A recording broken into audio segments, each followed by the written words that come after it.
so now let's talk about going the other way. So now if I have the name, how do I write the formulas?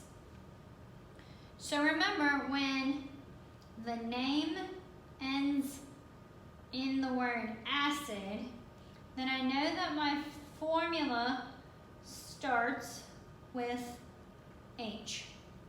So you know at least that you're going to have a H. We're going to write these formulas using the same rules that we did when we wrote ionic. So we're going to write the formulas as if it's ionic. But remember, these are molecular compounds. So even though we're going to follow the ionic rules for how to write the formulas, they're not ionic compounds. They're molecular compounds. There's no metal in there. Remember, if I see the word hydro, if I have that hydro prefix, then it means it is a binary acid. No hydro prefix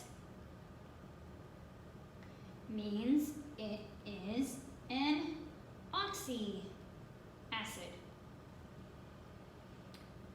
For my oxy acids,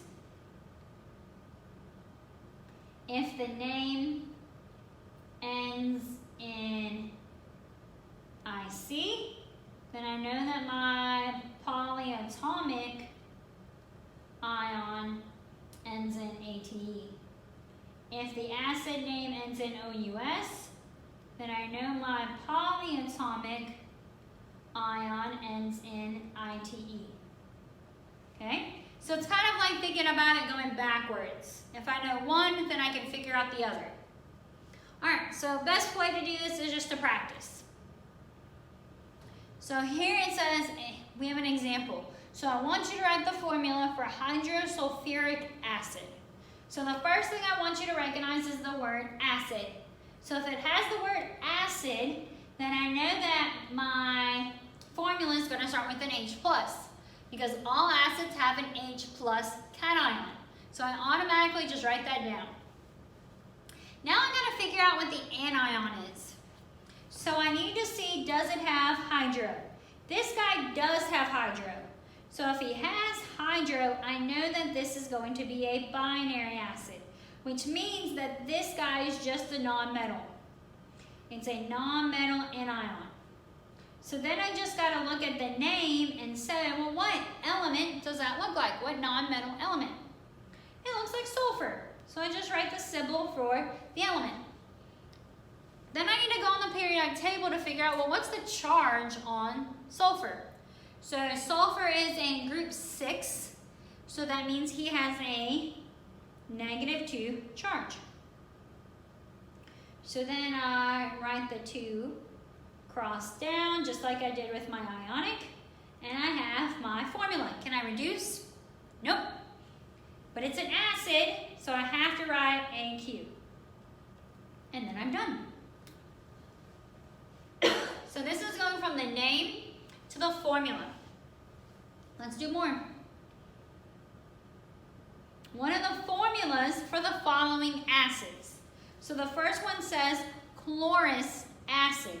So I see the word acid, so I know automatically H+. All right, and then I look for the prefix. No prefix, no hydro, so this means it's an oxy acid.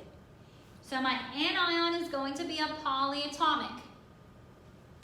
I look at the ending, I see the OUS ending, which means that my polyatomic ion has to end in ITE. So I just take the front and add that to my ending. So then I have to know, well, what's that polyatomic ion? What's chlorite? And so I find it on my chart, and that's ClO2 minus, cross down. I get HClO2, and since it's an acid, I add AQ. All right, let's do the next one. Phosphoric acid. So I see the word acid, so I add H+. Look for the prefix. There's no prefix. So it has to be an oxy acid. I look at the ending, it's an ic. So if it's an ic, that means my polyatomic ion has to end in ate. I just take this base right here, phosphor, and add the ending phosphorate, which sounds kind of weird. So you go, okay, maybe it's one of those funky ones where it extended when it became an acid, like sulfuric acid instead of sulfic, it extended to sulfuric. So maybe let me just take out the extension and maybe, let's see, phosphate. Oh yeah, I know phosphate, that's in my table. That's PO4, 3 minus. So don't get too stuck on that. Cross down, H3, PO4. Can't reduce that because there's just a 1 here. AQ, and I'm done. All right, next one. Hydrobromic acid. I see the word acid, I know H plus automatically, every single time. Okay? Then I see, ooh, this one has the prefix. So if it has the prefix, I know it's binary. So I know this anion here is just going to be a element, just a non-metal. So I look here and I say, well, what non-metal does this look like? It looks like bromine. So I add the bromine. Then I got to figure out what the charge is on bromine. So bromine's in group 7. So group 7 has a -1. Cross down. I get HBr. Can't reduce. I add my AQ to make it the correct formula, and I'm done. Okay, so this is going from the name of my acid to my formulas. Okay, so now that we know how to write the names of formulas, we know how to name formulas, acids, name acids, write the formulas of acids, all that. Now we're going to talk about a specific type of reaction that involves acids and bases. And these are going to be our acid-base reactions that I talked about before when I talked about the Bronsted-Lowry definition of acids and bases.